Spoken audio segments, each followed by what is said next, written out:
आखिर उसने अपनी सागी मां को क्यों मारा? रात के करीब 1 बजे का वक्त था। घर के सब लोग सो चुके थे, लेकिन उस कमरे की लाइट अभी भी जल रही थी। रोहित अपने बिस्तर पर बैठा था। आंखों में नींद नहीं, बल्कि डर था। उसके हाथ कांप रहे थे और सामने दीवार पर एक पुरानी फोटो लटकी थी, उसकी मां की। लेकिन अजीब बात यह थी, फोटो में उसकी मां मुस्कुरा नहीं रही थी, वो घूर रही थी। रोहित ने आंखें बंद कर ली, जैसे वो सब भूल जाना चाहता हो। लेकिन उस रात का सच उसका पीछा नहीं छोड़ रहा था। 6 महीने पहले सब कुछ नॉर्मल था। रोहित अपनी मां के साथ रहता था, लेकिन धीरे धीरे उसने नोटिस किया कि उसकी मां बदलने लगी है। रात को 3 बजे उठकर किसी से बात करना, खुद से हंसना, कभी कभी उससे अजीब नजरों से देखना। एक दिन रोहित ने पूछा, मां, आप किससे बात करती हो?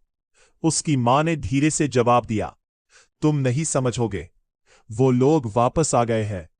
रोहित समझ गया, कुछ तो गलत है। एक रात रोहित ने सुना किचन से आवाज आ रही है। वो धीरे से गया और जो उसने देखा उसका खून जाम गया। उसकी मां जमीन पर बैठी थी और सामने एक खाली कुर्सी से बात कर रही थी। मैंने कहा था ना, मैं उससे तैयार कर दूंगी, तुम बस उसका इंतजार करो। रोहित की सांसें तेज हो गई। कौन है मां? रोहित चिल्लाया। उसकी मां धीरे से मुड़ी, लेकिन उसकी आंखें बिल्कुल काली थी। सच सामने आया। अगली सुबह रोहित ने पूरा घर तलाश किया और एक पुरानी डायरी मिली। वो डायरी उसके दादाजी की थी।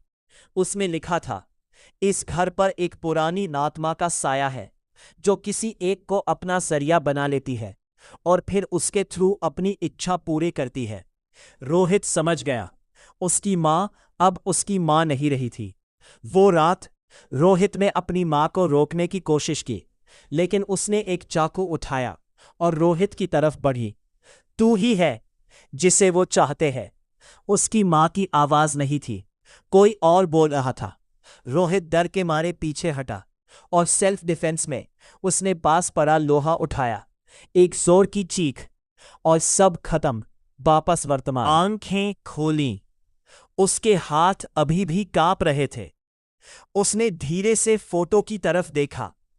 इस बार उसकी मां मुस्कुरा रही थी, लेकिन अचानक फोटो से खून टपकने लगा और एक हल्की सी आवाज आई, तुमने गलत इंसान को मारा रोहित, मैं अभी भी यही हूं। रोहित जम गया। रूम की लाइट अपने आप बंद हो गई और उस रात के बाद रोहित कभी नहीं दिखा।